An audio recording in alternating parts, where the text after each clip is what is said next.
నమస్కారం 95 news channel సమర్పిస్తున్న paper వార్తా కార్యక్రమానికి స్వాగతం.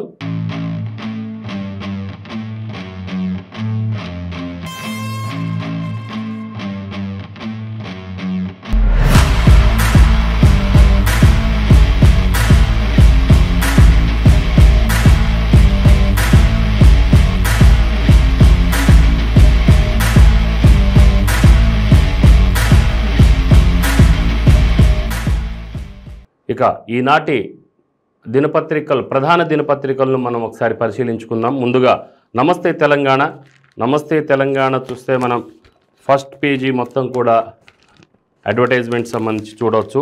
ఇక సెకండ్ పేజీ జిందగీ, థర్డ్ పేజీ కూడా భారీగానే యాడ్స్. ఇక లోపలి పేజీల్లో చూస్తే పసిడికి ధరల పోటు, అంటే బంగారం ధరలు పెరిగినాయని, అలాగనే నెర్రెలు బారిన నెత్తురు పారిన నేలలో కరువును తరిమేసినం అని చెప్పేసి ఇక్కడ పెద్ద అక్షరాల్లో టైటిల్ని మనం గమనించవచ్చు.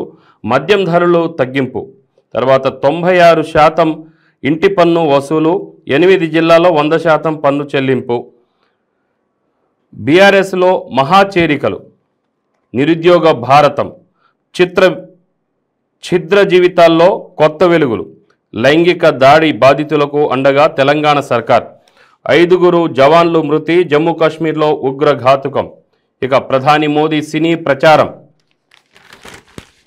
రెండో పేజ్ చూస్తే నిరుద్యోగ భారతం అని చెప్పేసి, అలాగనే బీఆర్ఎస్లోకి మహాచేరికలు, మహారాష్ట్రకు తెలంగాణ సంక్షేమ ఫీవర్, రాష్ట్రానికి మోచా ముప్పు, కరువును తరిమేసినం కేటీఆర్ వ్యాఖ్యలు, సైబర్ నేరాలకు అడ్డా సోషల్ మీడియా. సో ఇలాగా కొన్ని మనం శీర్షికలను ఇక్కడ గమనించవచ్చు. ఇంకా నెక్స్ట్ వెలుగు దినపత్రికను చూద్దాం. వెలుగు దినపత్రికలు మొదటి పేజీని చూస్తే మనం పెరుగుతున్న గోల్డ్ ధరలు, తగ్గుతున్న డిమాండ్, తగ్గిన డీమ్యాట్ అకౌంట్ ఓపెనింగ్, బిజినెస్ సంబంధించిన వార్తలు మనం ఇటువైపు చూడవచ్చు. ఇక వెలుగు మెయిన్ పేజీలో వచ్చేసరికి లగ్గాలు, రేపటి నుంచి జూన్ 14 వరకు వరుసగా ముహూర్తాలు, 100 కోట్ల వ్యాపారం, లక్షల మందికి ఉపాధి, భారీగా పెరిగిన ఫంక్షన్ హాళ్ల రెంట్స్, జూన్ 30 నుంచి జూలై 28 వరకు ఆషాఢం. ఇక మహారాష్ట్ర బీఆర్ఎస్ లీడర్కు సీఎంఓలో కొలువులు, నెలకు 1.5 లక్ష జీతం, సీఎం ప్రైవేట్ సెక్రటరీగా మర్కద్ నియామకం. ఇక తుమ్మిడిహెడ్డిని వదిలేసి వార్ధాపై బ్యారేజీ, ప్రాణహిత చేవేళ్ల ఆనవాళ్లే లేకుండా ప్రభుత్వ ప్రయత్నం, సాంకేతిక కారణాల సాకుతో వేరే చోట బ్యారేజీని నిర్మాణం, 5,000 కోట్ల ఖర్చు అంచనాతో డిపిఆర్ రెడీ, మొదట 750 కోట్లతోనే పూర్తవుతుందనే ప్రకటన, కేవలం ఏడాదిలోనే 6 రెట్లు పెరిగిన అంచనా వ్యయం. ఇక మందు రేట్లు తగ్గినాయి, క్వార్టర్పై 10 రూపాయలు తగ్గింపు, సేల్స్ 10% పెంచాలని సర్కార్ టార్గెట్, యాసంగి పంట నష్టం 8,700 కోట్ల రూపాయలు, గాంధీ భవన్ వద్ద టెన్షన్, బజరంగ్ దళ్ను నిషేధిస్తామన్న కాంగ్రెస్ కామెంట్లపై భగ్గుమన్న బజరంగ్ దళ్, బీజేపీ, గాంధీ భవన్ ముట్టడికి యత్నం, హనుమాన్ చాలీసా పఠనం, భారీగా మోహరించిన పోలీసులు, కార్యకర్తల అరెస్ట్. ఇక హైకోర్టు చెప్పిన జీవోలు దాస్తున్నారు, రాష్ట్ర సర్కారుపై రేవంత్ రెడ్డి ఫైర్, యూపీఎస్సీ తరహాలో టీఎస్పీఎస్సీని అప్డేట్ చేస్తాం, ప్రజలంటే కేసీఆర్కు భయం ఎందుకు, BSP state chief Praveen Kumar వ్యాఖ్యలు. ఇంకా కేరళ స్టోరీతో టెర్రరిస్ట్ కుట్రలు బయటపడ్డాయి, ఆ సినిమాను బ్యాన్ చేయాలనడం టెర్రరిస్ట్ శక్తులకు మద్దతు ఇవ్వడమే అని మోడీ ఇక్కడ వ్యాఖ్యానించారు. మళ్ళీ వచ్చేది మేమే అంటూ కర్ణాటకలో కాంగ్రెస్కు అవకాశం లేదని బసవరాజ్ బొమ్మాయి వ్యాఖ్యలు చేశారు. ఇక రాజీనామా వాపస్ చేసుకున్న శరద్ పవార్. ఇక ఆంధ్రజ్యోతి చూద్దాం. ఆంధ్రజ్యోతి దినపత్రిక ప్రధాన మెయిన్ పేజీలో చూస్తే చీకట్లో జీవోలు, ప్రభుత్వ వెబ్సైట్లోకి ఎక్కని కీలక ఉత్తర్వులు, కావాలనే అప్లోడ్ చేయట్లేదనే ఆరోపణలు, హైకోర్టు ఆదేశించిన మారని సర్కారు తీరు, పోస్టుల అనుమతులు, బదిలీలు, క్రమబద్ధీకరణ, ఇతర ముఖ్యమైన జీవోలన్నీ వాట్సాప్ ద్వారానే, ఇబ్బందులు లేని జీవోలో సైట్లోకి ఏప్రిల్ 1 నుంచి 250 జీవోలు 163 మాత్రమే సైట్లో. ఇక స్పోర్ట్స్ పేజీ కూడా చూడొచ్చు. War one side, Gujarat all round show రాణించిన రషీద్ నూర్. ఇక బంగారు నీరజ్ చోప్రాకు సంబంధించిన జావ్లిన్ త్రో, భారత్ స్టార్దే Doha diamond league title season ఘనంగా ఆరంభం.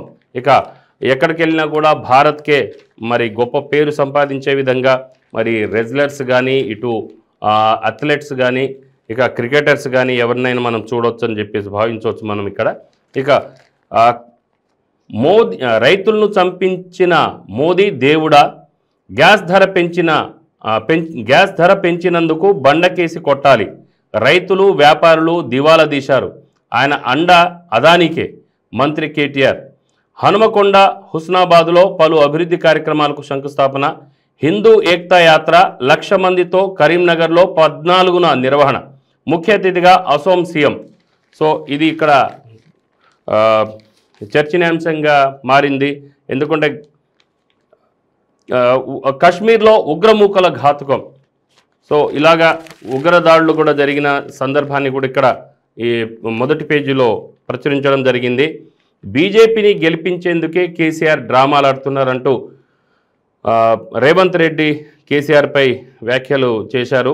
ఓడించాలని ఉంటే మీడియా సాక్షిగా పిలుపునివ్వాలి, సచివాలయాన్ని సొంత ఎస్టేట్లా భావిస్తున్న కేసీఆర్. కర్ణాటకలో ఓటమి భయంతోనే కాంగ్రెస్ కార్యాలయాల వద్ద బీజేపీ నిరసనలు, ఈ పోకడలు మంచివి కావు, ఎంఐఎం ఎమ్మెల్సీ అభ్యర్థిపై ఎందుకు పోటీ చేయలేదు, కిషన్ రెడ్డి కె లక్ష్మణ్ ఎంఐఎంతో కలిసిపోయారా అని రేవంత్ మరి ప్రశ్నించారు.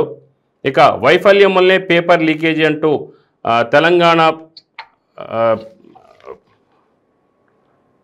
వైఎస్ఆర్టీపీ అధ్యక్షురాలు షర్మిల పోలీసులకు ఫిర్యాదు చేశారు.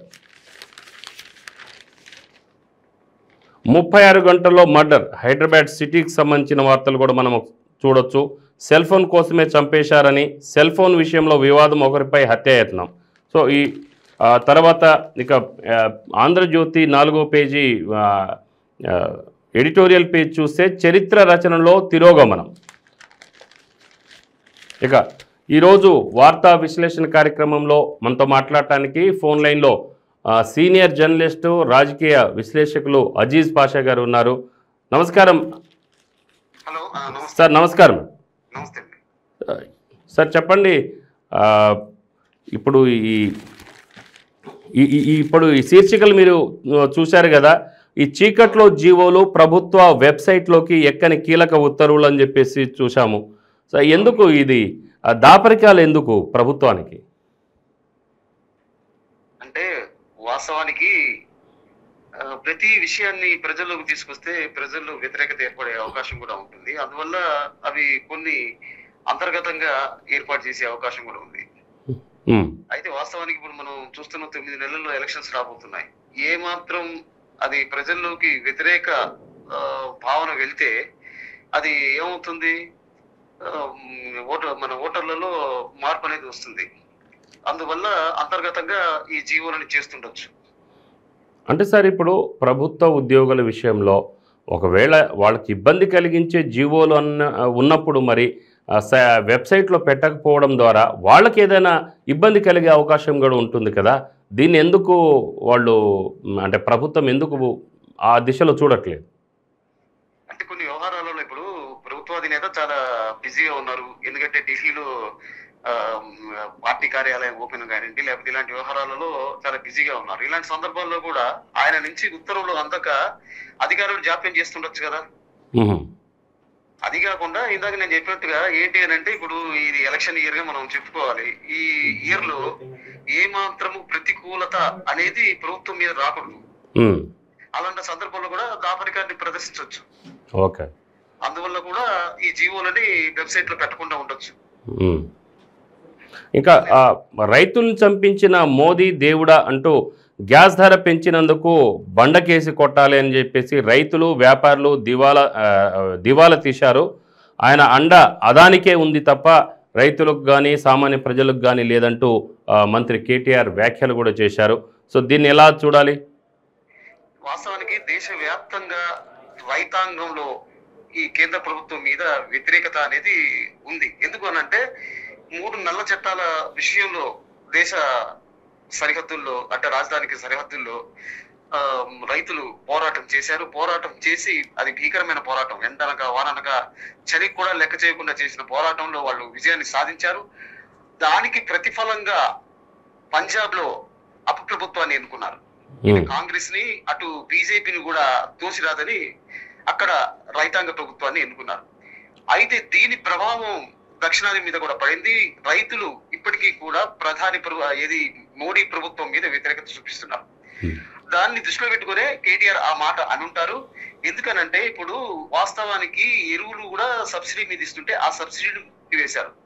వ్యవసాయ రంగానికి పనికొచ్చే ఏ పథకం కూడా మోడీ ప్రభుత్వం చేయట్లేదు.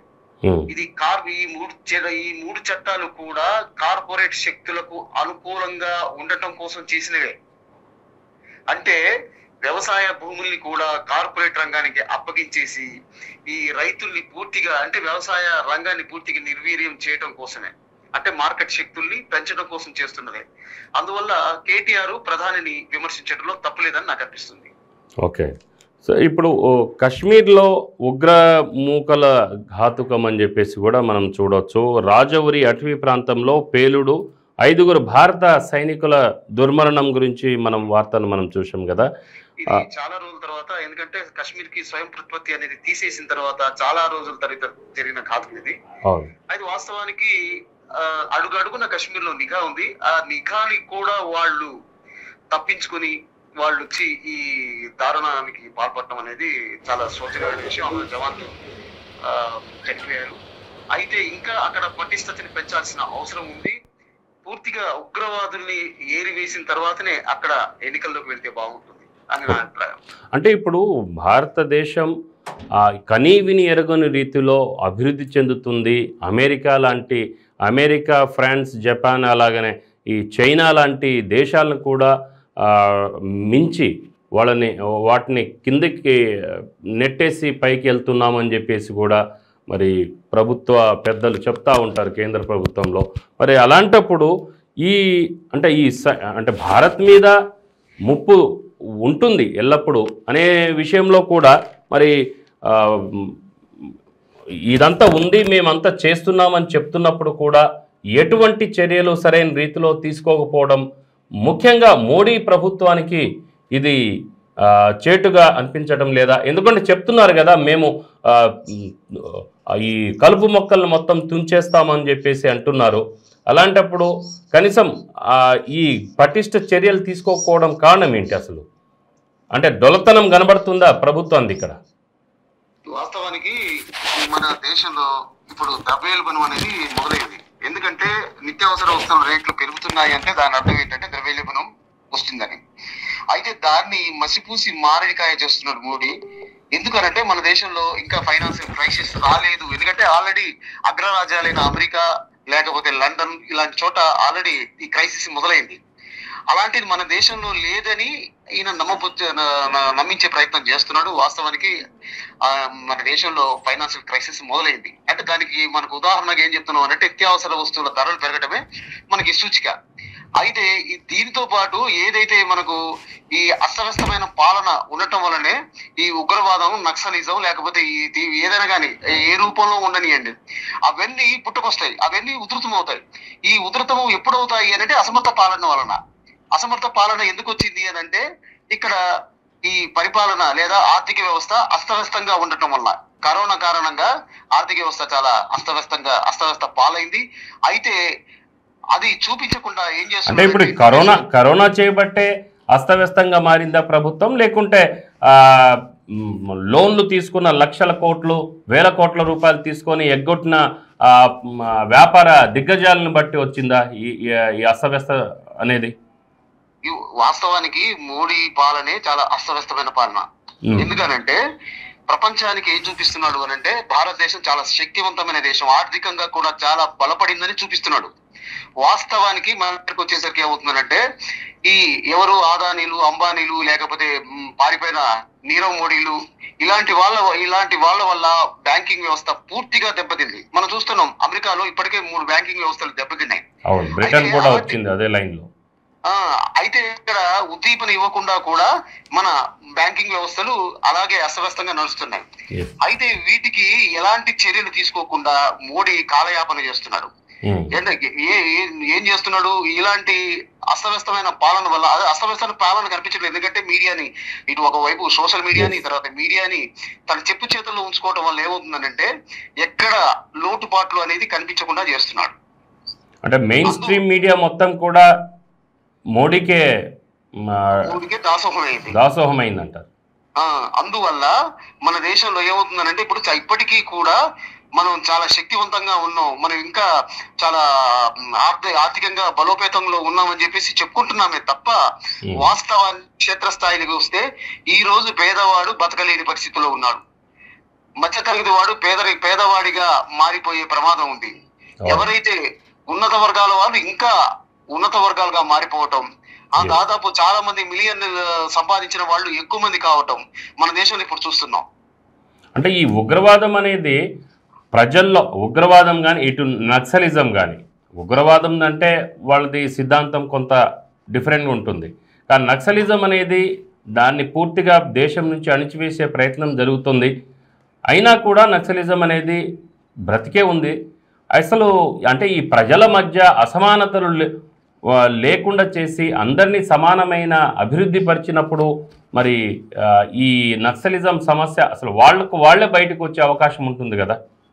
నక్సలాన్ని రూపమాపడానికి చాలా కమిటీలు వేశారు. వాటికి సంబంధించిన నివేదికలు సమర్పించిన ఆ వైపు ప్రభుత్వాలు వెళ్ళకపోవటం వల్ల అది అదే విధంగా ఉంది. ఏంటి అని అంటే ఇప్పుడు చాలా వరకు అడవుల్లో ఈ భూ సమస్యలు అలాగే ఉన్నాయి. మొన్నటికి మనం చూస్తున్నాం పోడు సమస్యలు కూడా అదే విధంగా ఉంది. పోడు సమస్యలకు సంబంధించి ఒక ఫారెస్ట్ అధికారిని కూడా ఈ ఆదివాసీలు చంపేశారు. మనం చూస్తున్నాం, ఈ ఖమ్మం జిల్లాలో జరిగింది. అంటే సమస్య ఎంత తీవ్రత ఉందనేది అక్కడ కనబడుతుంది కూడా. కనపడుతున్న సమస్య సందర్భంలో ఈ భూ సమస్యల్ని పరిష్కరించడంలో ప్రభుత్వం ఇంకా దాన్ని తాత్సారం చేస్తూ వస్తుంది. అందువల్ల ఏమవుతుందంటే స్థానికంగా ఉద్రిక్తతలు పెరిగిపోతున్నాయి. ఎందుకంటే ఈ పోడు ఆదివాసులకు సంబంధించి లేకపోతే ఇటు పోలీసులు లేదా ఫారెస్ట్ డిపార్ట్మెంట్ కి సంబంధించి ఆ గొడవలు జరుగుతున్నాయి, గందరగోళాలు జరుగుతున్నాయి. ఆ తర్వాత వీళ్ళకు పెత్తందారి, అక్కడ స్థానికంగా ఉండే పెత్తందారి వ్యవస్థలు వర్గాలు ఏం చేస్తున్నాయనంటే దీన్ని ఇంకా పెంచి పోషిస్తున్నాయి. ఎందుకంటే ఆదివాసులు వెళ్ళిపోతే ఆ భూముల మీద వీళ్ళు పెత్తనం వహించవచ్చు అని చెప్పేసి అక్కడ ఏం చేస్తున్నారు, ఇంకా గొడవలకు ఆజ్యం పోస్తున్నారు. అయితే ఇలాంటి సందర్భంలో మరి పెత్తందారి వ్యవస్థను అణిచివేయడం కోసం ఏం చేస్తున్నారంటే స్థానిక గిరిజనులు కానివ్వండి లేకపోతే ఆదివాసీలు కానివ్వండి నక్సల్స్ ని ఆశ్రయిస్తున్నారు. అందువల్ల నక్సల్స్ కు అక్కడ ఆయా ప్రాంతాల్లో అడవి ప్రాంతాల్లో ఏమవుతుందంటే ఒక బలమైన అక్కడ వాళ్ళకు స్థావరంగా ఏర్పడుతుంది. అందువల్ల నక్సల్స్ ఇంకా వాళ్ళు కొనసాగుతున్నారు. మరి ఈ సమస్యని ఏదైతే గ్రామీణ ప్రాంతాల్లో లేకపోతే అటవీ ప్రాంతాల్లో అడవులలో ఏదైతే సమస్యలు ఉన్నాయో ఆ సమస్యల్ని ప్రభుత్వం పరిష్కరించగలిగినప్పుడు అప్పుడు నక్సలిజం గ్రూప్ మాపిపోతుంది. ఎన్నో కమిటీలు దీని గురించి చెప్పినా కానీ ఇంతవరకు ఏ ప్రభుత్వం కూడా ఆలకించలేకపోయాయి. ఇక చూస్తే మనం కండువా కొలువు వాటికి సంబంధించిన వార్త కూడా మనం ఇక్కడ చూడవచ్చు. మహారాష్ట్ర అహ్మద్ నగర్కు చెందిన శరద్ మార్కండ్కు కండువా కప్పి పార్టీలోకి ఆహ్వానిస్తున్న కేసీఆర్, అది చూడొచ్చు మనం. తెలంగాణ సీఎంఓలో మహారాష్ట్ర వాసి ఏప్రిల్ 1వ తేదీన బీఆర్ఎస్లో చేరిక, సీఎం కేసీఆర్ సమక్షంలో పార్టీ తీర్థం. మహారాష్ట్రలో తెలంగాణ మోడల్ అమలుకు సంకల్పం. మే 2న సీఎం ప్రైవేట్ సెక్రటరీగా ఏడాదికి 18 లక్షల జీతం, రహస్య జీవో. ఇంకా అటువైపు చూస్తే ఇది రహస్య జీవో అండి. అంటే ఏడాదికి 18 లక్షలు మహారాష్ట్ర వాసికి సీఎంఓలో సెక్రటరీగా తీసుకొని మహారాష్ట్ర వాసికి ఇవ్వడంలో అసలు ఏంటి ఇది రహస్య జీవో.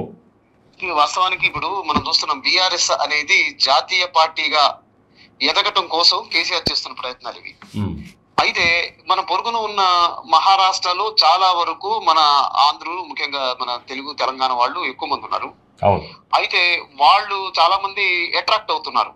అయితే వాస్తవానికి ఇప్పుడు ఈ రాజకీయ నిరాశ్రయులై ఉన్న వాళ్ళు చాలా మంది, అంటే ఏ పార్టీలో వెళ్ళలేని పరిస్థితిలో ఉండి వెళ్ళలేక ఆ, మ్, ఖాళీగా ఉన్న వాళ్ళంతా ఇప్పుడు బీఆర్ఎస్ లో చేరుతున్నారనేది మనకు అర్థమవుతుంది.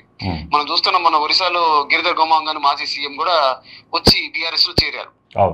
అయితే ఈ చేరటం వెనుక ఉద్దేశం ఏంటి అని అంటే, ఇప్పుడు ఇది గొప్ప పార్టీగా ఎదుగుతుంది, లేకపోతే ఇది అధికారాన్ని తీసుకొస్తుందని వాళ్ళకి ఏమన్నా ఈ ఆకాంక్షలు ఏమన్నా ఉన్నాయో తెలియదు, కానీ ఇది దీని వల్ల ఏమవుతుంది అని అంటే, అలాంటి సీఎం లాంటి వ్యక్తులు చేరారు అని అంటే చాలా మందిలో కూడా ఇది గొప్ప పార్టీగా ఎదుగుతుంది అనే భావన వచ్చి ఉండొచ్చు, జాయిన్ అవ్వ ఉండొచ్చు.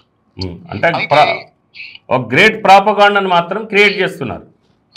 దానికి సంబంధించిన అడ్వర్టైజ్మెంట్లు ఇచ్చారని, కోట్లలో ఖర్చు పెట్టారని మొన్న బీఆర్ఎస్ పార్టీ సంబంధించి ఇలాంటి మనం చూస్తున్నాం. అయితే దాని వల్ల హైప్ ని క్రియేట్ చేసే ప్రయత్నం చేస్తున్నారు. బీఆర్ఎస్ పార్టీ ఒక బీజేపీతోనో లేదా కాంగ్రెస్ తోనో సమంగా ఎదుగుతుంది, ఎదుగుదల సాధిస్తుంది. రేపు పార్లమెంట్ ఎలక్షన్లలో లేకపోతే మన జనరల్ ఎలక్షన్స్ లలో బీఆర్ఎస్ పార్టీ కూడా ఒక బలమైన శక్తిగా వస్తుంది అనే భావనను కలిగించే ప్రయత్నం చేస్తున్నారు. అందులో భాగంగానే ఈయనకు ఉపకరించే వాళ్ళని ఏం చేస్తున్నాడు అంటే ఆందోళన ఎక్కిస్తున్నారు. మనం చూస్తున్నాం, ఈ ప్రకాష్ రాజ్ని కూడా బీఆర్ఎస్ పార్టీలో కీలకమైన వ్యక్తిగా తీసుకుంటున్నారు, అధికార ప్రతినిధిగా తీసుకోవాలనే ఆలోచన ఉంది. ఎందుకంటే తమిళనాడు, మన కర్ణాటక తీసుకున్నా కానీ తమిళనాడు, ఈ రాష్ట్రాల్లో ప్రకాష్ రాజ్ కు మంచి ఫాలోయింగ్ ఉంది.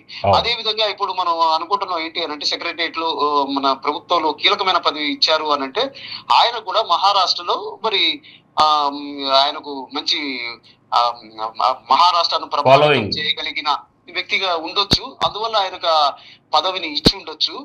అయితే మరి దీన్ని మనం ఎలా దాన్ని మనం ఎలా తప్పు పట్టాలి అనేది మనం, ఎందుకంటే మరి మన తెలంగాణకు చెందని వ్యక్తికి ఇచ్చారు అనే పాయింట్ లో మనం చూడొచ్చు. అయితే ఆయన ఏంటి అని అంటే, మహారాష్ట్రలో ఈయన ద్వారా ఎంత మైలేజ్ లభిస్తుంది అనే ఉద్దేశంతో కేసీఆర్ ఆయన్ని తీసుకొని ఉండొచ్చు. అయితే ఇక్కడ చూస్తే ఇప్పటి వరకు బీఆర్ఎస్ కేవలం అంటే ఢిల్లీలో కేంద్ర కార్యాలయం పెట్టి ఉంటారు, కానీ ఇప్పటి వరకు బీఆర్ఎస్ కేవలం ఎక్కడెక్కడ అంటే కర్ణాటక, ఇటు మహారాష్ట్ర, ఇటు ఒరిస్సా, అలాగనే ఆంధ్రప్రదేశ్, ఈ 4 స్టేట్లలోనే దానికి సంబంధించిన అంటే పార్టీకి సంబంధించిన కార్యాలయాలు కానీ లేదంటే నాయకులను చేర్చుకోవడం కానీ జరుగుతుంది. అంటే బేసిక్ అక్కడ చూస్తే మన తెలుగు ప్రజలు ఇప్పుడు దాదాపు మహారాష్ట్రలో ఒక 3 జిల్లాల్లో ఎక్కువ తెలుగు ప్రజలు, అంటే ఇంతకుముందు హైదరాబాద్ రాష్ట్రంగా ఉన్నప్పుడు ఈ జిల్లాలు మొత్తం హైదరాబాద్ రాష్ట్రంలో ఉండేవి. ఇక కర్ణాటక చూస్తే కూడా ఇక గుల్బర్గా, ఈ బీదర్ ఈ ప్రాంతం కానీ, ఇక ఉద్గిర్ అంటే ఇటు మహారాష్ట్ర బోర్డర్ ఏరియాలో కానీ ఎక్కడ చూసినా రాయచూర్ ఈ ప్రాంతాల్లో తెలుగు వాళ్ళు దాదాపు మైసూర్ వరకు కూడా. సో ఈ ప్రజల కోసమే బీఆర్ఎస్ పార్టీని ఇక్కడ స్ప్రెడ్ చేస్తున్నట్టుగా అనిపిస్తుంది. మీరేమంటారు దీని మీద? అంటే ఇప్పుడు ఈవెన్ ఒరిస్సాలో కూడా పూరి వరకు మన తెలుగు ప్రజలు ఉంటారండి. అక్కడ బ్రహ్మపూర్ నుంచి అంటే బరంపూర్ నుంచి పూరి వరకు మన ప్రజలు ఉంటారు అక్కడ తెలుగు వాళ్ళు. ఎంతవరకు ప్రభావితం చేస్తుంది, దేశవ్యాప్తంగా ఎన్ని సీట్లు కొట్టుకుంటుంది అనే విషయం కంటే కూడా వాస్తవానికి ఇప్పుడు బీజేపీని అడ్డుకోగలిగిన లేదా ఎదిరించగలిగిన లేదా పోటీ పడగలిగిన పార్టీ ఈ రోజు అవసరం. ఎందుకంటే కాంగ్రెస్ ఇంకా ఏంటంటే కోరుకోలేదు, మోడీకి సమమైన నాయకుడిని ఇప్పటి వరకు కూడా అధ్యక్షునిగా పెట్టలేకపోయారు. అంటే మోడీ లాంటి ఒక డైనమిక్ నాయకత్వం ఉన్న లీడర్షిప్ కు పోటీగా ధీటైన వ్యక్తిని ఇంతవరకు వాళ్ళు చేయలేకపోయారు. అంటే రాహుల్ గాంధీని కూడా ప్రిపేర్ చేయలేకపోయారు, ఖర్గే కూడా ఆయన కూడా ప్రిపేర్ చేయలేకపోయారు. అలాంటి సందర్భంలో ఇప్పుడు శరద్ పవార్ లాంటి ఒక బలమైన నాయకుడు కూడా రాజీనామా చేసి ఆయన క్రియాశీలక పాత్ర నుంచి పక్కకు తప్పుకున్నారు. ఇలాంటి పరిస్థితుల్లో ఒక బలమైన నాయకుడు ఈ జాతీయ రాజకీయాలలో ఉండాల్సిన అవసరం ఉంది. ఒకవైపు నితీష్ ప్రయత్నం చేస్తున్నాడు, మరోవైపు మమతా బెనర్జీ ప్రయత్నం చేస్తుంది. ఇటువైపు దక్షిణాది నుంచి అలాంటి నాయకుడు ఎవరు రాలేదు. అలాంటప్పుడు ఏం చేస్తుందంటే దేశం మొత్తం కూడా దక్షిణాది వైపు చూసినప్పుడు కేసీఆర్ వైపు చూస్తుంది. ఎందుకంటే గతంలో కూడా చాలా సందర్భాల్లో మన తెలుగు వారే దేశ రాజకీయాల్లో చక్రం చెప్పారు. ఎన్టీఆర్ కానివ్వండి, లేకపోతే చంద్రబాబు నాయుడు కానివ్వండి, మన ఈ నేషనల్ ఫ్రంట్ లాంటి ఏర్పాటు చేసిన సందర్భంలో దేశ రాజకీయాలన్నీ మన ఆంధ్రప్రదేశ్, ఉమ్మడి ఆంధ్రప్రదేశ్ వైపే చుట్టూ తిరిగాయి. ఇప్పుడు కూడా దేశ ప్రజలందరూ ఇప్పుడు కేసీఆర్ వైపు చూస్తున్నారు. ఏంటి అనంటే ఇప్పుడు చరిత్ర గతిని ఏమైనా ఈయన మార్చగలుగుతాడా? ఎందుకంటే బీఆర్ఎస్ పార్టీ పెట్టడం ద్వారా ఇప్పుడు ఈ శక్తులు ఎవరైతే వ్యతిరేకత, మన బీజేపీ వ్యతిరేక శక్తులను కూడగట్టుకోవడం వల్ల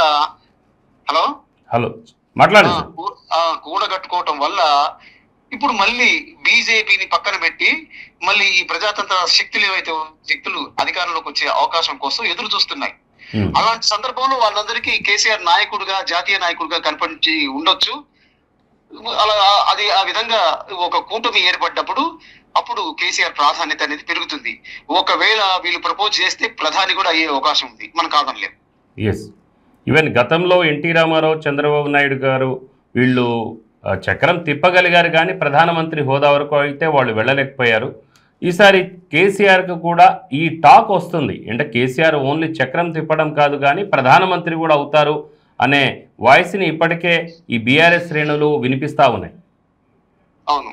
సో నెక్స్ట్ సార్, ఇప్పుడు రేవంత్ రెడ్డి వ్యాఖ్యలు చూస్తే ఇక్కడ కొలువులు ఇవ్వకుండా పక్క రాష్ట్రం వ్యక్తికి లక్షల్లో నిరుద్యోగులకు జవాబు చెప్పాలని రేవంత్ రెడ్డి డిమాండ్ చేస్తున్నారు. ఇప్పుడు కాంగ్రెస్ పార్టీలో అధికార పార్టీ మీద చాలా బలంగా గలవెత్తగలిగిన నాయకుడు ఒక రేవంత్ రెడ్డి ఒక్కడే. రేవంత్ రెడ్డి ప్రతి అంశాన్ని కూడా ప్రభుత్వానికి వ్యతిరేకంగా ఆయన తన వాదన వినిపిస్తున్నారు. ఒక రకంగా చెప్పాలి అని అంటే కాంగ్రెస్ పార్టీకి ఇప్పుడు అంటే ఉత్తమ్ కుమార్ రెడ్డి పిసిసి అధ్యక్షుడిగా ఉన్న తర్వాత జోష్ వచ్చిందంటే రేవంత్ రెడ్డి అంటే వైఎస్ రాజశేఖర్ రెడ్డి తర్వాత కాంగ్రెస్ పార్టీకి జోష్ వచ్చిందని అంటే రేవంత్ రెడ్డి వల్లనే. ఇప్పుడు ఈ సీనియర్లు ఎవరైతే ఉన్నారో వాళ్ళు సహకరించకపోవటం ఇత్యాది కారణాల వల్ల ఏముందంటే కాంగ్రెస్ పార్టీ ఇంకా రాష్ట్రంలో కొంచెం ఇంకా ముందు పడట్లేదు. దీని మీద మరి అధిష్టానం ఏదైనా వాళ్ళు చర్యలు తీసుకుని సీనియర్లని వాళ్ళు అంటే సీనియర్ల మీద ఏమన్నా చర్యలు ఏమన్నా తీసుకుంటే అప్పుడు కాంగ్రెస్ పార్టీ ఈ టిఆర్ఎస్ పార్టీకి తీటుగా నిలవగలుగుతుంది, ఎలక్షన్ లో పోరాడగలుగుతుంది. అందువల్ల ఏం చేస్తున్నాడంటే వాస్తవానికి మన రేవంత్ రెడ్డి తన వంతు పాత్ర మాత్రం 100% పోషిస్తున్నాడు. ఒక విపక్ష నేతగా ఏమైతే ప్రజలకు ఏమైతే సమాచారం అందాలో లేకపోతే ఏమైనా ఉద్యమాలు చేయాలో అవన్నీ ఒక పక్కడబందీగా చేస్తున్నాడు. అలాంటి సందర్భంలో మనం చూస్తున్నాం ఈ నెల 28న అనుకుంటాను ప్రియాంక గాంధీని కూడా హైదరాబాద్ కు ఈ నిరుద్యోగ దీనికి సంబంధించిన యాత్రకు ఆమెను పిలిపించే అవకాశాలు కూడా ఉన్నాయి. ప్లస్ ఆమెను కూడా తెలంగాణ కాంగ్రెస్ కమిటీకి పరిశీలకులుగా నియమితులయ్యే అవకాశం కూడా ఉందని మనం వింటున్నాం. ఓకే, అయితే ఇప్పుడు చెప్తున్నారు కొన్ని వ్యాఖ్యలు చూస్తే రేవంత్ రెడ్డి పిసిసి అధ్యక్షుడు అయినప్పటి నుంచి కనీసం ఒక బై ఎలక్షన్లో కూడా విజయం సాధించకపోవడంతో పాటు ఉన్న సీట్లను కూడా పోగొట్టుకోవాల్సి వచ్చిందనే పరిస్థితి ఆ వ్యాఖ్యలు వస్తున్నాయి ఆయన మీద వ్యతిరేకంగా. మరి గతంలో ఉత్తమ్ కుమార్ రెడ్డి ఉన్నప్పుడు దాదాపు 70-80 సీట్లు గెలుచుకుంటారు అనే ఒక టాక్ వచ్చింది 2018 ఎలక్షన్స్ టైంలో. సో అలాంటిది అంటే ఆ టైంలో 20కి పైగా సీట్లు సాధించినా కూడా ఈ రెండేళ్లలో 2-3 సంవత్సరాల్లో జరిగిన 3 బై ఎలక్షన్స్లలో కూడా ఎక్కడ కూడా ప్రభావం చూపించలేకపోయింది. దాంతోపాటు డిపాజిట్ కూడా కోల్పోయింది. సో రేవంత్ రెడ్డి యొక్క చరిస్మా ఎక్కడ పనిచేస్తుంది అని కూడా సీనియర్స్ వ్యాఖ్యానిస్తున్నారు. అయితే మనం మునుగోడుని తీసుకుందాం. మునుగోడులో వాస్తవానికి రేవంత్ రెడ్డి చెప్పిన అభ్యర్థి కృష్ణారెడ్డిని అధిష్టానం ఎంపిక చెయ్యకుండా కోమటిరెడ్డి వెంకటరెడ్డి అడ్డుపడ్డారనేది వాస్తవం. ఈమె శ్రవంతి రెడ్డిని తీసుకొచ్చి ఆయన అక్కడ అభ్యర్థిగా పెట్టి చెప్పి దాంట్లో ఆయన సఫలీకృతమయ్యారు. వాస్తవానికి పాల్వాయి గోవర్ధన్ రెడ్డి కుమార్తెగా శ్రవంతి రెడ్డికి మంచి గుర్తింపు ఉంది, అది కాదనలేదు. అయితే ఇప్పుడు ఇక్కడ ఈ జరుగుతున్న ఎన్నికలు ఏంటంటే సంపన్నుల మధ్య జరిగే ఎన్నికలు. ఇలాంటి సందర్భంలో ఆమె ఖర్చు పెట్టకుండా డబ్బులు మరి ఉన్నాయో లేవో మనకు తెలియదు, మరి పార్టీ ఏమన్నా ఇచ్చిందో తెలియదు, కానీ డబ్బులు ఏమాత్రం ఖర్చు పెట్టలేదు. మరి ఇక్కడ చూస్తే మరి బీజేపీ అభ్యర్థి లేదా బీఆర్ఎస్ అభ్యర్థి విపరీతంగా ఖర్చు పెట్టారు. 400 కోట్లు ఓన్లీ మధ్యాహ్నకే ఖర్చు పెట్టారట. మరి అలాంటి సందర్భంలో కాంగ్రెస్ ఎలా గెలుస్తుందని, ఎలా ఓట్లు తెచ్చుకుంటుందని చెప్పేసి మరి ఎవరైతే కామెంట్లు విమర్శలు చేసే వాళ్ళు చెప్పగలుగుతారు? ఇంకా రెండో పాయింట్ ఏంటంటే ఈ శ్రవంతి రెడ్డి మరి కాంగ్రెస్ మన బీఆర్ఎస్ తో కుమ్మక్కై కొన్ని కోట్లు తీసుకుంది అనేది కూడా ఒకటి అనిపిస్తుంది. మరి వీటికి రేవంత్ రెడ్డి ఎలా బాధ్యుడు అవుతాడు? రేవంత్ రెడ్డి తన వంతు బాధ్యతగా ప్రచారం చేశాడు, ఈ కాంగ్రెస్ శ్రేణులందరినీ సమీకరించాడు, వాళ్ళందరినీ ఉత్సాహపరిచాడు, ఎన్నికల వాటిల్లో ముందుకెళ్లారు. అయితే ఈ ఇంటర్నల్ గా జరిగే పరిణామాలకు మరి ఓటమి పాలైంది. అసలు ధీటుగా నిలవలేకపోవడానికి కారణం ఏంటి అనంటే అక్కడ అభ్యర్థి సరైన అభ్యర్థి లేకపోవటము, అంటే సంపన్నుడైన ఖర్చు పెట్టగలిగిన అభ్యర్థి అక్కడ లేకపోవటమే. రేవంత్ రెడ్డి ముందే గ్రహించాడు, కృష్ణారెడ్డి అనే ఒక సంపన్నుడిని తీసుకొచ్చి పెట్టాడు. పెడితే ఏమైంది, కృష్ణారెడ్డిని అధిష్టానం ఒప్పుకోలేదు. ఎందుకు ఒప్పుకోలేదు అంటే కోమటిరెడ్డి వెంకరెడ్డి నేను గెలిపించుకుంటా అని చెప్పాడు, నా తమ్ముడున్నా సరే నేను గెలిపించుకుంటానని మాటిచ్చి శ్రవంతిని ఎంపిక చేయించాడు. మరి ఆ మాట మీద నిలబడ్డా? ఎలక్షన్స్ ఎన్నికల ప్రచారం మొదలవగానే పోయి అమెరికాలో పోయి కూర్చున్నాడు. కానీ ఆయన అక్కడి నుంచి ఫోన్ చేసి తన శ్రేణులందరికీ ఓట్లేదు, మా తమ్ముడికి ఓట్లేయండి అని చెప్పేసి ప్రచారం చేశాడు. అది ఆడియో కూడా బయటకు వచ్చింది. మరి ఇన్ని కుట్రలు కుతంత్రాలు జరుగుతున్నప్పుడు కూడా రేవంత్ రెడ్డి మన టిపిసిసి అధ్యక్షుడిగా తన బాధ్యత అనేది తను నిర్వర్తించాడు. సరే, గెలుపు ఓటమి అనేది మన ఈయనమన్నా సెలబ్రిటీ కాదు కదా ముందు నుంచి, ఈయనను చూసి చరిష్మాతో ఓట్లు వేయడానికి. అయితే ఒక నాయకుడిగా, ఒక డైనమిజం ఉన్న నాయకుడిగా తన వంతు బాధ్యతని నిర్వర్తించాడు. దానికి కాంగ్రెస్ పార్టీలో ఉన్న అన్ని శక్తులు సహకరించగలిగినట్లయితే సరే విజయం రావటం, లేకపోతే ధీటుగా నిలవటం ఏదో ఒకటి జరిగేది. అది లేకపోవటం వల్ల, అంటే నాయకుల మధ్య సహకారం సమన్వయం లేకపోవటం, కొరవడటం వల్లనే అక్కడ ఓటమి పాలవటం జరిగింది. ఎందుకంటే ముందు నుంచి కూడా మునుగోడు కమ్యూనిస్టులకు కాంగ్రెస్ కి అక్కడ పెట్టని కోట అది. ముందు నుంచి వాళ్ళే గెలుస్తూ వస్తారు, కమ్యూనిస్టులు గెలుస్తూ వచ్చారు. కమ్యూనిస్టుల తర్వాత పాల్వాయి గోవర్ధన్ రెడ్డి గెలుస్తూ వచ్చాడు. ఈ టిఆర్ఎస్ అభ్యర్థి 1-2 సార్లు ఏమో గెలిచాడు అనుకుంటా అక్కడ. అది అలాంటి కమ్యూనిస్టుల కోటలో, లేదా కాంగ్రెస్ కమ్యూనిస్టులు కూడా మరి సపోర్ట్ చేశారు కదా. అయితే అలాంటి సందర్భంలో మరి గెలిచి తీరాలి. ఎందుకు గెలవలేదు అని అంటే ఇంకా శక్తులు మనలో స్థానికంగా ఉన్న శక్తి నాయకుల మధ్య సమన్వయం లేదు, వాళ్ళు ఎవరు సహకరించలేదు. కనీసం అభ్యర్థి పోతే అభ్యర్థి వెనుక మనుషులు కూడా లేరు. ఇంకొకటి చూస్తే సార్, ఇప్పుడు కేసీఆర్ అంటే కర్ణాటక రాజకీయాల విషయాల్లో చూస్తే కేసీఆర్ పై కూడా ఆయన వ్యాఖ్యలు చేశారు రేవంత్ రెడ్డి గారు. కర్ణాటకలో ఓటమి భయంతోనే కాంగ్రెస్ కార్యాలయాల వద్ద బీజేపీ నిరసనలు తెలియపరుస్తుంది అని చెప్పేసి అన్నారు. ఇంకా కేసీఆర్ డ్రామాలు ఆపాలి, బీజేపీని గెలిపించేందుకే కేసీఆర్ డ్రామాలు ఆడుతున్నారని కూడా ఆయన వ్యాఖ్యానించారు. దీన్ని ఎలా చూడాలి? అయ్యుండొచ్చు. ఎందుకంటే దేశవ్యాప్తంగా ఆర్ఎస్ఎస్ ఏం చేస్తుందంటే కొంతమంది రాజకీయ నాయకుల్ని వాళ్లే పార్టీలు పెట్టించి లేదా వాటికి ఫండింగ్ చేసి వాళ్ళని ఏం చేస్తున్నారంటే కాంగ్రెస్ ని నిలువరించడం కోసం కొన్ని పార్టీలను తయారు చేస్తున్నారు. అలాంటిది మనం చూస్తున్న అప్పు కూడా ఆర్ఎస్ఎస్ చేతుల మీదుగా పుట్టింది అని కూడా ఒక ప్రచారంలో ఉంది. ఇక్కడ టిఆర్ఎస్ కూడా ఆర్ఎస్ఎస్ చెప్పు చేతిలో ఉంది. అంటే వాళ్ళు అంతర్గతంగా బీజేపీకి సపోర్ట్ చేస్తున్నారు. మనం చూస్తున్న ఎంఐఎం కూడా బీజేపీకి అంతర్గతంగా సపోర్ట్ చేస్తుంది. ఎందుకు అనంటే వీళ్ళు ఈ ఎంఐఎం పోటీ చేయడం వల్ల ముస్లింస్ మైనార్టీ వర్గాలు ఎవరైతే ఉన్నారో వాళ్ళు కాంగ్రెస్ కు ఓటేరు, ఆ ఓట్లన్నీ ఎంఐఎం పడుతుంది. అప్పుడు ఏమవుతుంది, కాంగ్రెస్ వీక్ అవుతుంది. వీక్ అవ్వటం వల్ల బీజేపీ అనేది స్ట్రెంత్ అవుతుంది. అందుకోసం ఇది దేశవ్యాప్తంగా అని మనం బీహార్ లో చూసాం, యూపీలో చూసాం. యూపీలో కూడా పోటీ చేసింది. ఈ సందర్భంలో కూడా అక్కడ సైకిల్ అంటే సమాజ్వాదీ పార్టీ 164 కాన్స్టిట్యూషన్లలో 2000 ఓట్ల లోపలే ఓడిపోయింది. ఈవెన్ 150 ఓట్లతో కూడా అక్కడ బీజేపీ వాళ్ళు 100-200 ఓట్లతో కూడా గెలిచిన వాళ్ళు ఉన్నారు అక్కడ. అదే అందుకనే అతి తక్కువ మెజార్టీతో అక్కడ మరి గవర్నమెంట్ ని ఫామ్ చేయగలిగింది. అంటే ఎంఐఎం కూడా బీజేపీలో బీజేపీ తాను ముఖ్య అంటారు. బీజేపీ ఇప్పుడు దానికి ఒక హైదరాబాద్ లో పాత బస్తీకే పరిమితమైన పార్టీ ఇప్పుడు జాతీయ పార్టీగా ఎదగటం వెనక ఆర్ఎస్ఎస్ పంపిస్తున్న నిధులేనని మనకు వినిపిస్తుంది. ఎంఐఎం కానీ లేదా మన అప్ పార్టీ కానీ లేకపోతే షర్మిల పార్టీ కానీ వీళ్ళందరికీ ఫండింగ్ చేస్తున్నది ఆర్ఎస్ఎస్. మరి ఆర్ఎస్ఎస్ లాభం ఏంటి అని అంటే, ఆర్ఎస్ఎస్ లేదా బీజేపీ లాభం ఏంటంటే ఈ ఒక్క దేశం ఒక పార్టీ అనేది బీజేపీ నినాదం. అంటే ఏ పార్టీ కూడా అటుండవు. అప్రతిహతంగా ఒక 30 సంవత్సరాలు 40 సంవత్సరాలు బీజేపీ దేశాన్ని పాలించాలి. ఓకే. అందుకోసం ఏం చేస్తున్నారంటే ఇలా ఈ పిలక పార్టీలన్నింటినీ వాళ్ళు పెంచి పోషిస్తున్నారు. అంటే ప్రతి రాష్ట్రంలో కూడా, ఇది ఒక్కటే కాదు, ప్రతి రాష్ట్రంలో కూడా ఇలాంటి పార్టీని మనం చూస్తున్నాం. ఎక్కడ గుజరాత్ లో కూడా ఆ కాంగ్రెస్ లీడర్ ని ఒక లీడర్ ని పటేల్, అతన్ని కూడా పార్టీ పెట్టడానికి ప్రోత్సహించింది బీజేపీ. బీజేపీ లాగేసుకుంది కాంగ్రెస్ లో నుంచి. ఈవెన్ ఇక్కడ గాలి జనార్దన్ రెడ్డి విషయంలో కూడా అంతే జరుగుతుంది కదా కర్ణాటకలో. కర్ణాటక గాలి జనార్దన్ రెడ్డి చేస్తుండొచ్చు, కానీ వాస్తవానికి గాలి జనార్దన్ రెడ్డి డబ్బులున్నాయి, ప్రభావితం చేయగలిగే నాయకుడు. అయితే సీఎం సీట్ కావాలని ఒత్తిడి పెట్టడం వల్ల ఏం చేసిందంటే బీజేపీ కొన్ని రోజులుగా అతన్ని పక్కన పెట్టింది. అయితే అతను 3 జిల్లాల్ని ప్రభావితం చేయగలిగేవాడు.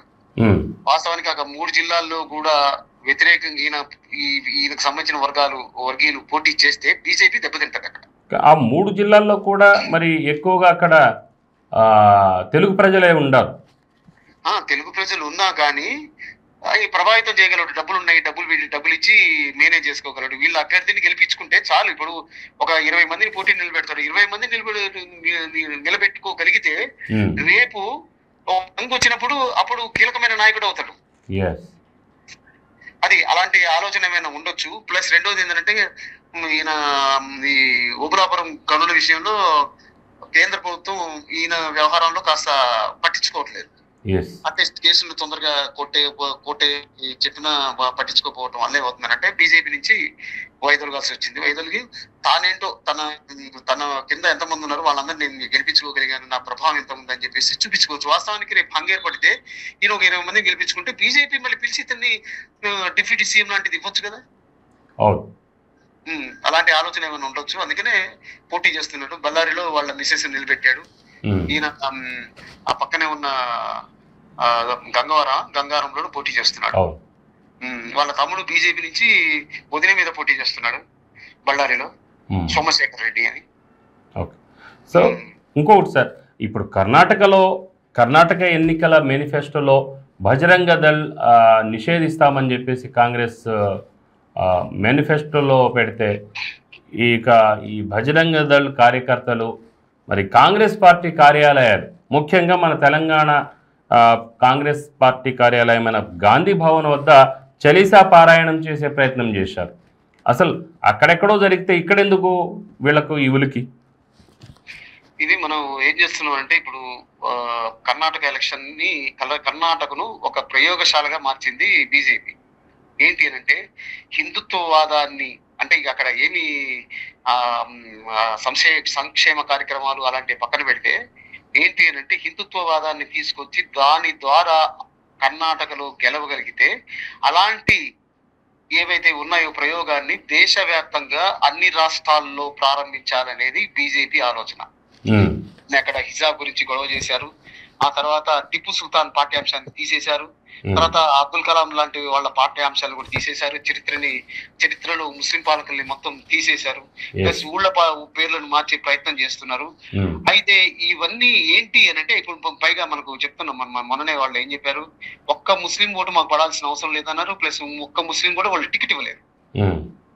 ఇవన్నీ ఏంటి అని అంటే అక్కడ కర్ణాటకలో ఏది హిందుత్వవాదాన్ని ప్రయోగించి అక్కడ ఎన్నికల్లో గెలిచే ప్రయత్నం చేస్తున్నారు. అంటే ముస్లింస్ ని పూర్తిగా వేరు చేయటం ద్వారా హిందువులందరినీ ఐక్యం చేసి తద్వారా అక్కడ అధికారాన్ని చేపట్టాలనేది అది ఒక ప్రయోగశాలగా మార్చారు. అంటే ఇప్పుడు హిందువుల్ని వేరు చేయడం ద్వారా అక్కడ ఎంఐఎం అయితే ఈసారి మరి పోటీ పెట్టలేదు కదా అక్కడ. మరి అక్కడ వాస్తవానికి ముస్లింస్ పూర్తిగా కాంగ్రెస్ కు బదులై ఉన్నారు కర్ణాటకలో. గత ఎన్నికల్లో కూడా వాళ్ళంతా కాంగ్రెస్ ను పూర్తిగా సపోర్ట్ చేస్తూ వచ్చారు. అయితే ఎంఐఎం కు మరి అక్కడ స్థానం లేదనే మరి వాళ్ళు ఎందుకు పోటీ చేయలేదో మరి అది మనకు దానికి సంబంధించిన సమాచారం ఏం లేదు. కానీ వాస్తవానికి కర్ణాటకలో గ్రామీణ ప్రాంతాలు ఎక్కువ, పట్టణ ప్రాంతాలు తక్కువ. ఈ గ్రామీణ ప్రాంతాల్లో వాళ్ళకు హిందూవాదం, ముస్లిం వాదం, ఈ క్రిస్టియన్ వాదాలు అంటే వాళ్ళకి ఏంటి అని అంటే పేద ప్రజలకు ఏం జరుగుతుంది, రైతులకు ఏం జరుగుతుంది అనే అంశాలని ఎక్కువ చూస్తారు. వాళ్ళకి కావాల్సింది ఏంటి అని అంటే ఎక్కువగా సాగునీటి వసతి కల్పించడం, వాటి కోసం యుద్ధాలు చేస్తారు. మనం చూస్తున్నాం.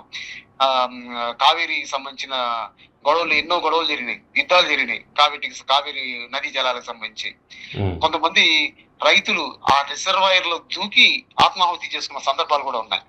మరి అలాంటి సందర్భంలో వాళ్ళు ఈ హిందుత్వవాదాన్ని పట్టుకుని వాళ్ళు ఆ బీజేపీని ఎన్నుకుంటారు అనేది అది పెద్ద హమ్మగానే అనుకోవాలి. ఈసారి ఖచ్చితంగా అక్కడ కాంగ్రెస్ గెలిచి తీరుతుంది.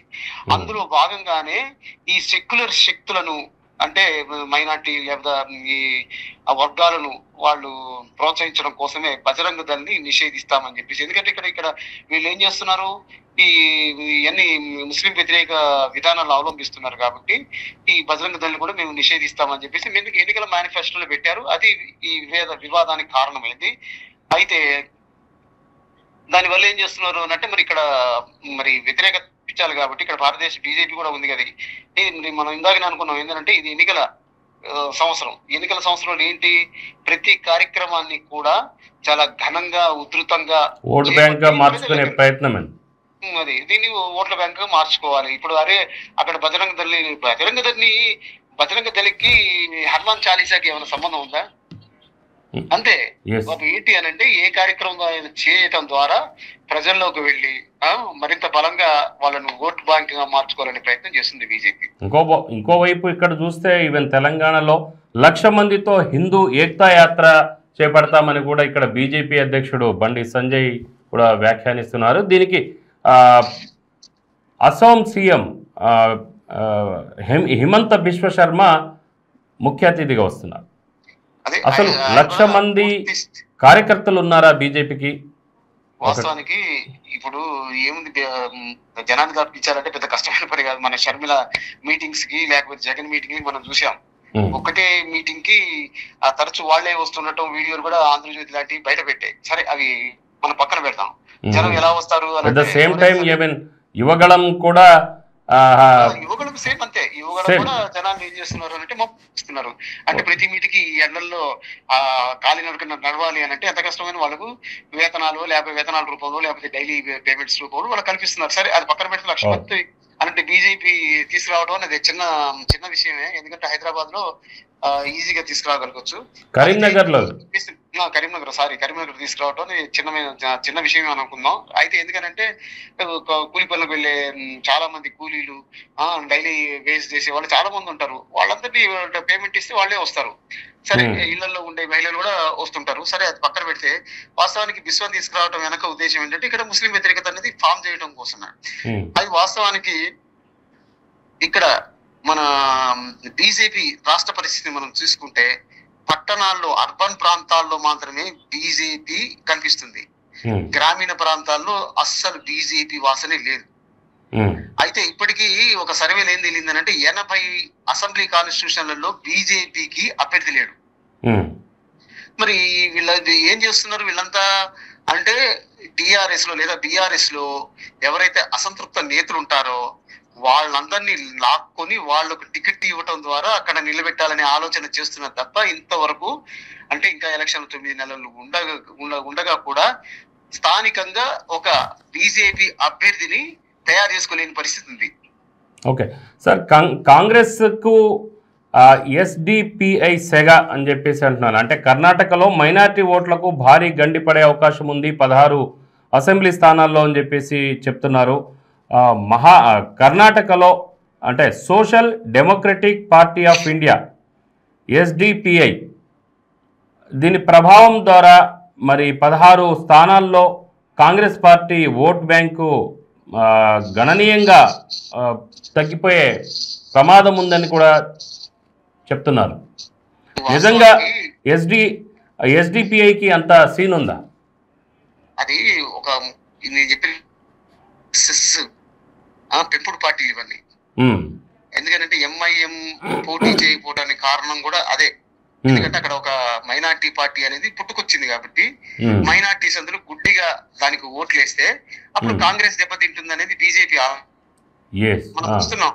ఇప్పుడు బ్రహ్మానందాన్ని కూడా తీసుకెళ్లి తెలుగు ప్రజలు ఉన్న ప్రాంతాల్లో ప్రచారం చేస్తున్నారు బీజేపీ ద్వారా. యాక్చువల్గా చెప్పాలంటే బ్రహ్మానందం యొక్క భావాలకు అది విరుద్ధం. యుద్ధం ప్లస్ ఇప్పుడు బీజేపీలో చేరిపోయినట్టే. అయితే